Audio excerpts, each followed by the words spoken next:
So most of you are saying good evening for the 6th time, I think, right? So this is the 5th or 6th time I'm getting a new link again. I hope it's working fine. In fact, I had to change my device. Okay. I think I have issue with my YouTube app in another mobile. So I think it's going on fine now, right? Is it streaming fine or do you still have any issues?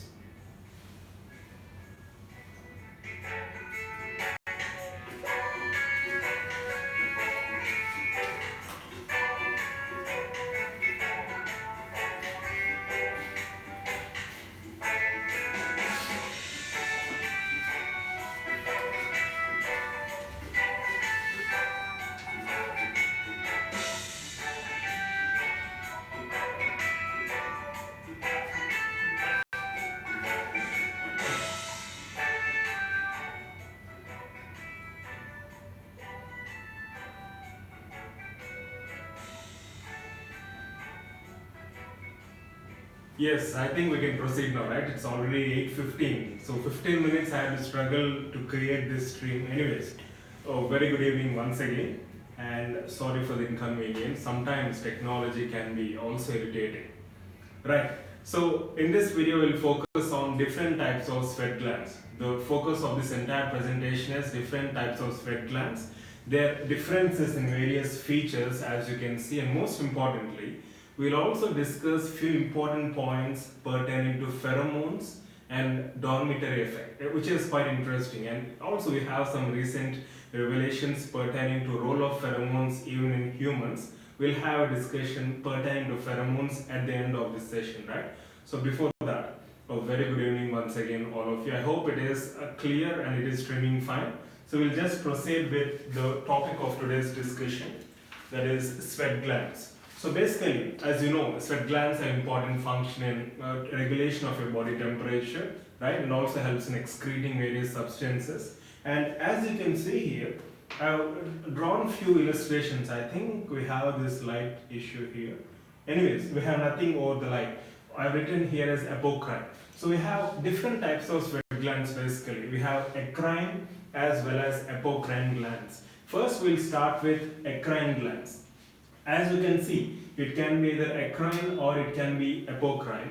No matter what type of gland it is, you have a coiled structure which is present deep within the dermis. By the way, this is a schematic representation of your skin where you can see your epidermis as well as dermis. So in a particular gland, you have a coiled structure and then you have a tubular structure which is extending on to the surface, isn't it?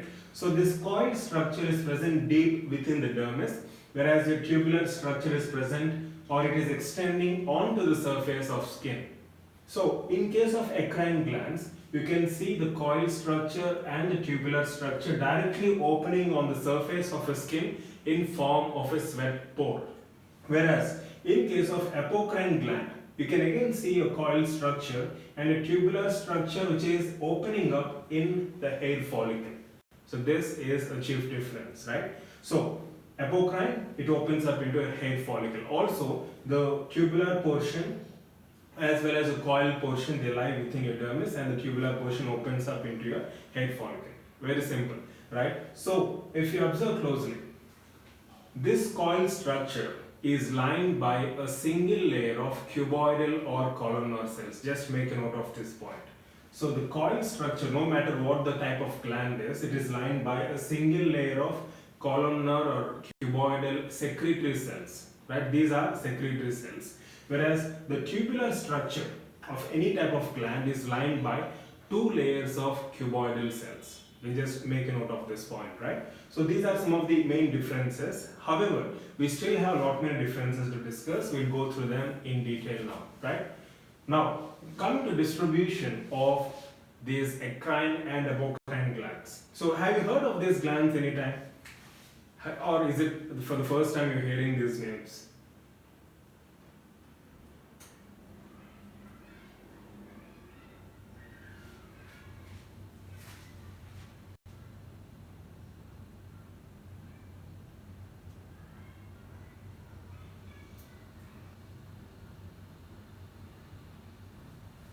Okay, you have heard of it. Right. So you can just make a note simultaneously. These eccrine glands are distributed all over the body.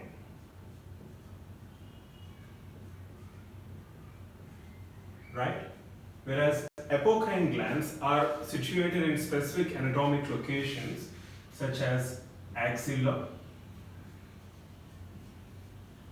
pelvis, areola, and umbilicus. So axilla, pelvis, areola. Areola is an area, pigmented area around the nipple, and also umbilicus, right? So in regard to distribution, this is the difference we have between eccrine and apocrine gland. And coming to opening, as we have discussed previously, eccrine glands directly open onto the surface of skin in form of sweat pores. So directly in skin or on the surface of skin, right? It's better if I write on surface. Directly on surface in form of sweat pores. Whereas apocrine glands, as you can see, they are opening up into your hair follicle, and it's mentioned that their opening is located above the opening of sebaceous gland. Just make a note of this point, right? So they open into hair follicle. Right? So as you can see here, this is a hair follicle, this is a nervous supply, the green one, right? So that's pertaining to the difference with respect to opening of these glands. And a third parameter, period of functioning. So these eccrine glands function throughout the life. They function throughout the life. Whereas apocrine glands, as you can see based on location, they start functioning from puberty.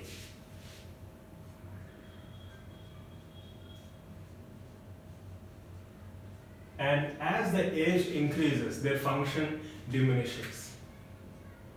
So with age, the function of these apocrine glands diminishes. Now, coming to secretion, the secretions of your eccrine glands, they are more clear and watery, just like your sweat. They are clear and watery in case of your eccrine secretions, whereas apocrine secretions, they are more or less thick and milky in appearance or consistency. Thick and milky in case of your apocrine glands. Coming to regulation of body temperature, this is very important. Eccrine glands regulate body temperature. They are activated when a body temperature rises, right? And so we have sweating to cool down, to allow your heat to escape, right? So these have a role. Eccrine glands play a role in regulating body temperature, whereas apocrine glands have no role in regulating body temperature, which is very, very important, right? Now, coming to the conditions which increase secretions, obviously when the body temperature increases, right? Or when we become emotional, for example, sudden good news or sudden bad news, something emotional, right? So obviously we start sweating, isn't it? So when there is rise in body temperature, I'm sorry, I should have written here as temperature. Yeah, when there is rise in body temperature and during emotional disturbances or emotional changes, there can be activation of secretions from your eccrine glands. And body temperature has nothing to do, but only emotional effects will lead to activation of your apocrine glands. This is very, very important, right? So only during emotional conditions you see increase in secretions of your apocrine glands, right? And coming to control of secretions. So the control of these eccrine glands is mainly neural. So nerves are going to play a role, especially your cholinergic nerves, right? Cholinergic nerves are going to play a role in controlling. So it is purely neural. Whereas the control of your apocrine glands is purely hormonal, right? So one is purely neural, the other is purely hormonal. And then coming to nerve supply. Nerve supply, it's mainly sympathetic supply for both sympathetic cholinergic supply in case of your eccrine glands, sympathetic adrenergic supply in case of your apocrine glands, right? So we just write down here. Because once I start sharing these pics, it should be convenient for you to identify what this SCS is, right? Sympathetic cholinergic. This is sympathetic adrenergic. And you know what? There are certain glands in the body, like glands on your eyelid, glands in your external auditory meatus, and mammary glands. These glands are nothing but modifications of your apocrine glands, right? You can just make a note of that point also. I'll just mention it here separately. So glands of your eyelids, external auditory meatus, and mammary glands. So these glands are modifications of your apocrine glands, right? And also, while discussing the secretions here, we said clear and watery secretions in case of your eccrine secretions, right? So these chiefly contain water, sodium chloride, urea, and lactic acid. So you can just add up these points here, right? Now, so after going through all of this, we'll again summarize all these differences once again before concluding the session. But before that, we have something called as pheromones, as I mentioned in the beginning of this lecture.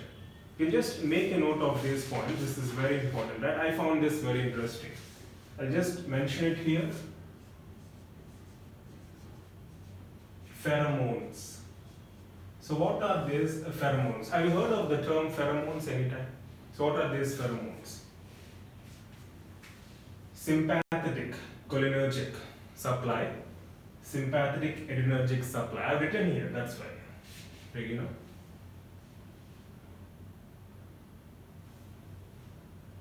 What is this mammary gland? Mammary gland. It's not memory, it's mammary. Mammary glands. Milk producing glands. Mammary glands. It's not memory. Abhishek. So what are these pheromones? Yes, Madhumita, you heard of pheromones? Good. I mean, these pheromones are extensively studied in lower animals, but not in higher animals. But of late, we're having some new discoveries also. Pheromones are nothing but, okay, yes, some kind of, it's a kind of hormone interpreted as signals. Very good, Madhumita. Yes, pheromones are actually chemical substances which are produced by apocrine glands. So these pheromones are produced by apocrine glands, and these pheromones act as signals, as Madhumita rightly said. They cause some behavioral and physiological changes within the members of same species. So it's like a means of communication. So behavioral or physiological changes, for example, menstrual cycles, we'll discuss that later. So it's also mentioned that, I mean, these pheromones are extensively studied in lower animals, but in higher animals, not much information is available. But of late, they made a discovery which is called as dormitory effect. You just make a note of it. Dormitory effect, right? DORMITORY, dormitory effect. Yes, Sophia, behavior altering. Yes, even ants and all we listen, I mean, we come across these terms, right? Good. So these induce behavioral or physiological changes within the same members of species. So what is this dormitory effect? It's mentioned that females usually release these pheromones from their axilla. So these pheromones are like, I mean, these are nothing but your chemical substances, right? So these pheromones have the capacity to influence menstrual cycles in the roommate of that female who is releasing these pheromones, right? So it can influence menstrual cycle of people, especially women who are living along with the person who is releasing these pheromones. So that's dormitory effect. It's mentioned that the mechanism is When, for example, a female is releasing pheromones, and these pheromones are also called as, we have another name for these pheromones, make a note, vomeropherins. So these pheromones are also called as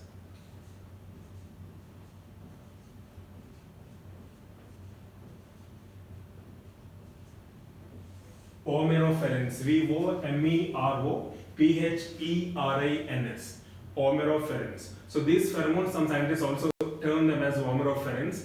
These are perceived, or these act on certain receptors present in the nasal cavity called as vomeronasal receptors. So when these pheromones are released from a female's body, so these act on the vomeronasal receptors of the other female, and from there the stimuli are traveled to hypothalamus, and from hypothalamus there is influence of your menstrual cycle via pituitary gonadal axis. So that's how menstrual cycle is being influenced, because of pheromones being released by a person, right? So the influence of menstrual cycle seen in other females living in the same room because of a release of pheromones by the previous individual. So this effect is called as dormitory effect, right? I hope it's clear.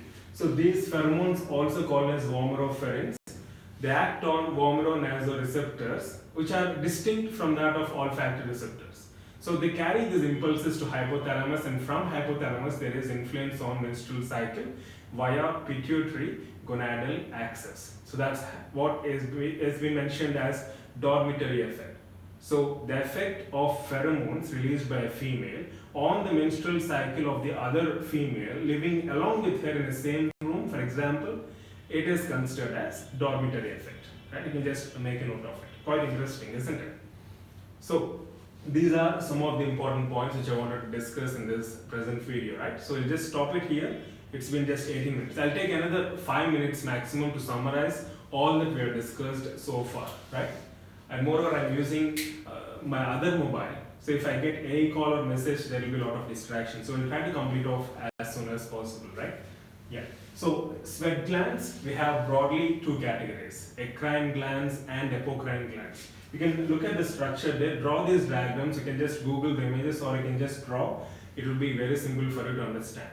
Eccrine glands, they open up directly into your surface of skin via sweat pores, whereas apocrine glands, they open up into your hair, your hair follicle. And also, as you can see, we have a coil structure and a tubular structure. Coil structure is lined by a single layered cuboidal or columnar cells, whereas ductal structure is lined by two layers of cuboidal cells, and all these cells are secretory in nature. Along with these cells, you will find obviously any gland you have myoepithelial cells also. So let's go through the differences between these eccrine and apocrine. So in terms of distribution, eccrine glands are distributed all over the body. Apocrine glands are distributed mostly in axilla, pelvis, areola, and your umbilicus. Opening, they directly open on the surface, they open into the hair follicle.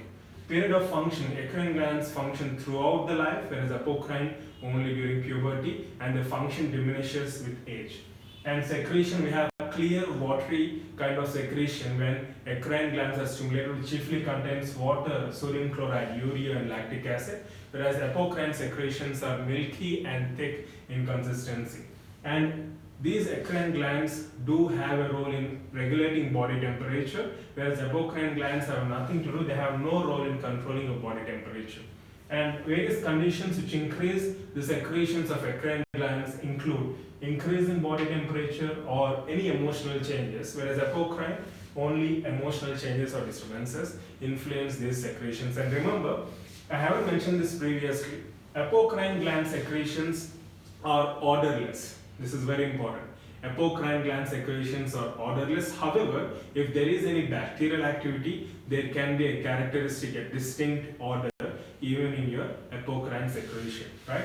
And coming to control of secretions, it's purely neural, it's purely hormonal, because apocrine glands are influenced by your adrenaline, which is released by your medulla, right? So even though they are supplied by your adrenergic system, supply, but they are mainly under the influence of your hormones, right? The apocrine glands. Whereas eccrine glands, they are mainly under the neural control, especially sympathetic cholinergic supply. Whereas in case of your apocrine, it's sympathetic adrenergic supply, but they are mainly under the influence of your hormones.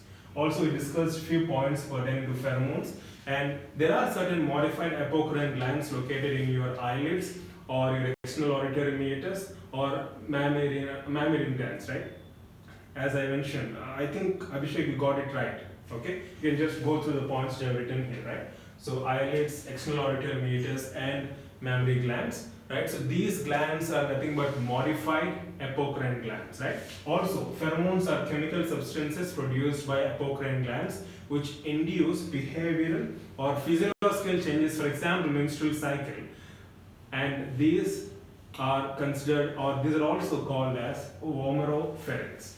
Vomeropherins or pheromones are chemical substances released by apocrine glands which induce behavioral physiological changes within the members of same species. Also, we discussed about dormitory effect. I hope it's clear, right? So, if you have any questions, you can drop them at proudtobedentist@gmail.com, right? I hope it's clear.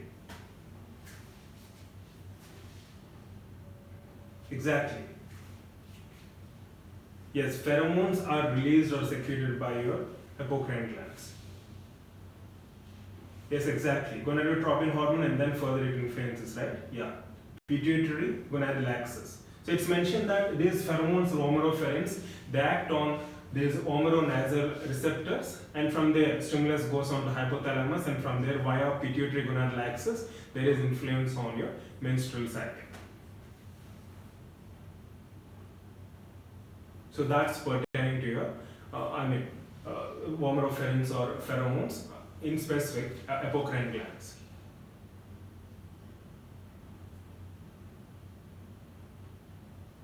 Yes, sweat gland is a form of which gland? I didn't get your question, Prithvi.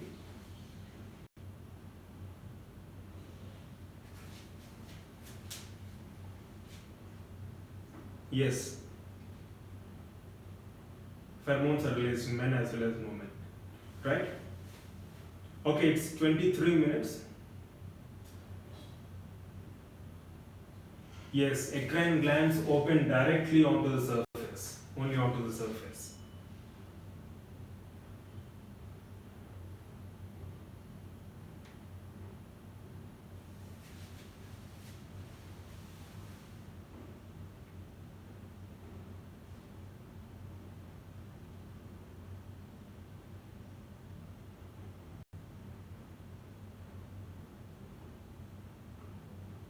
Yes, Regina, just refer physiology, you'll have much better understanding. Pituitary gonadal axis, you have different axes. That's the way through which there is influence of various physiological functions. Pituitary gonadal axis, and even Madhumita has given the answer, right? You can go through that comment.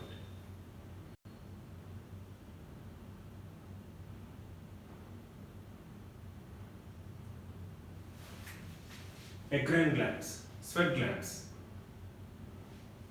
Eccrine glands. You can see here, right? Clear water secretions.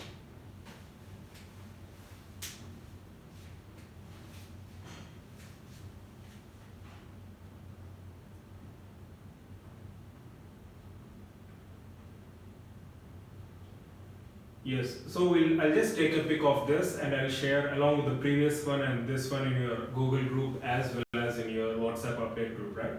So I hope you got few important points, and you have any further questions, you can drop them at proudtobedentist@gmail.com, but I request you to go through the literature, understand, and if you have any questions in specific or if you're not having any clarity, I'll be very glad to answer. And also this is to inform you that we are having grant tests from this Saturday, right? So as per our schedule, and also we're launching a new batch, grant test batch for all the unregistered students. For the registered students, we'll be having grant tests as usual. Those who haven't registered, we're starting a new batch exclusively for you with few more details as mentioned in one of the videos previously, right? So you can go through that video and you can drop a mail at proudtobedentist@gmail.com for further details, right? So a very good night and see you tomorrow again. At what time shall we meet? 5 a.m. as usual? Or do you want to have again at 6 p.m. as we have done it today?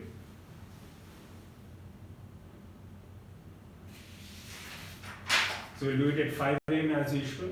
Is that okay? Yeah. Yes, we'll go as per schedule, right? Yeah. So as last night we were doing more of recorded videos, so I couldn't really make it today at 5 or 6 a.m. Yes, you're all welcome.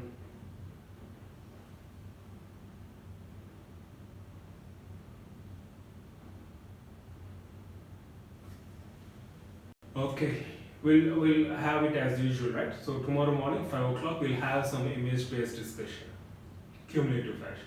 Okay, good night. Have a pleasant sleep. Love you all. Take care. Bye. Regina, Grand Test Batch. You can just refer my YouTube playlist. You will have that video, right? Grand Test Batch. That's a different one. You need not really worry about it. You will have access to Grand Test as usual. Yes, thank you, Prithvi. You're all welcome, right? Good night.